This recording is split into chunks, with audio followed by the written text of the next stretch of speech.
25 जून 1975 में देश में आपातकाल लगा था और आज उसकी 48वीं बरसी है।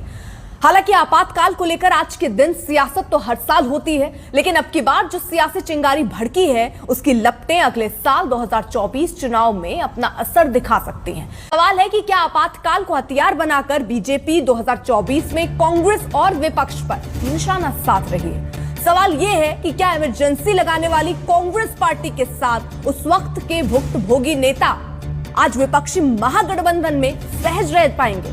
गौरतलब है कि अब के करीब 75% भारतीयों का तब जन्म भी नहीं हुआ था, तब की यह घटना है। लेकिन इस दिन का असर आज भी है और सदैव रहेगा। इस दिन के इस भाषण के बाद इसी रात हिंदुस्तान में सब कुछ बदल गया और कलम की स्याही से लिखे गए चंद शब्दों ने भारत की तकदीर और लोकतंत्र पर एक दाग लगा दिया, जिसे मिटाना नामुमकिन है। और इसे कहा जाता है आपातकाल की काली रात। 25 जून 1975 की सुबह और दिनों के जैसी ही थी। चढ़ते सूरज की तपन और प्रचंड गर्मी से पूरा देश परेशान था, लेकिन किसी को अंदाजा नहीं था कि शाम होते होते सियासत का पारा गर्म, बेहद गर्म होने वाला है। और उस रात ऐसा कुछ होने वाला है जिसके बाद सबकी आजादी छिनने वाली है। कुछ भी कहना मानो गुनाह हो गया। कहीं जाना अपराध और आवाज उठाने का मतलब सलाखों के पीछे जाना। लेकिन संवैधानिक भाषा में इसे नाम दिया गया इमरजेंसी। संविधान को जरिया बनाकर अपनी जिद को पूरा करने का नाम था आपातकाल। लेकिन देश की तत्कालीन प्रधानमंत्री इंदिरा गांधी का कहना था कि यह सब देश की भलाई के लिए किया जा रहा है। ये आकाशवाणी है। अब आप प्रधानमंत्री श्रीमती इंदिरा गांधी का राष्ट्र के नाम संदेश सुनिए। भाइयों और बहनों, राष्ट्रपति जी ने आपातकाल की घोषणा की है। इससे आतंकित होने का कोई कारण नहीं है। The President has proclaimed emergency. This is nothing to panic about. I am sure you are all conscious of the deep and widespread conspiracy which has been brewing ever since I began introducing certain progressive measures of benefit to the common man and woman of India. ये 25 जून 1975 को इंदिरा गांधी जब प्रधानमंत्री थी तो उन्होंने पूरे देश में इमरजेंसी लगा दी थी।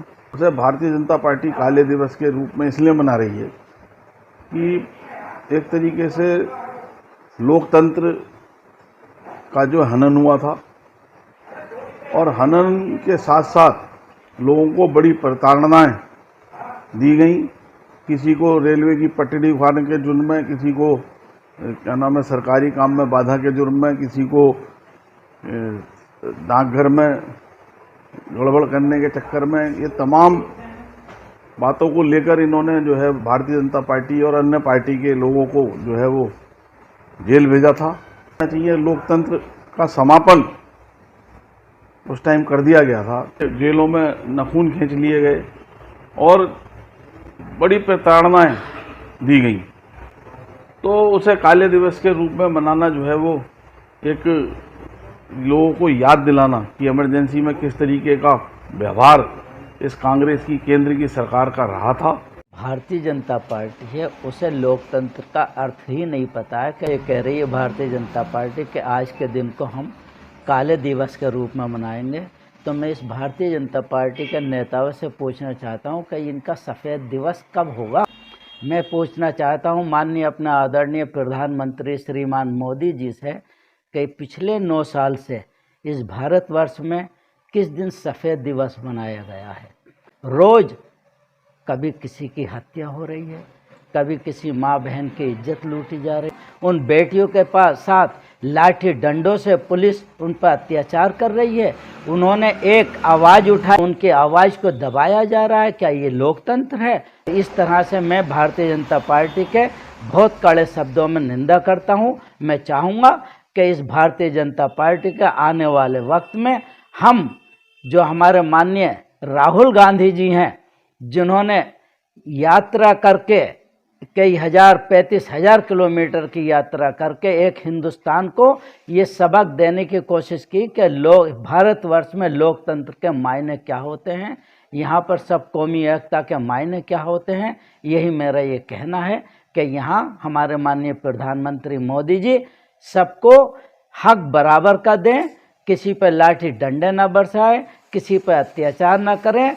और ऐसा ही अगर होता रहेगा तो आने वाला सन 2024 ये जनता इनको सबक सिखाने के लिए बता देगी कि असली लोकतंत्र के मायने क्या होते हैं जब इस हिंदुस्तान की कुर्सी पर माननीय राहुल गांधी जी प्रधानमंत्री के रूप में बैठेंगे।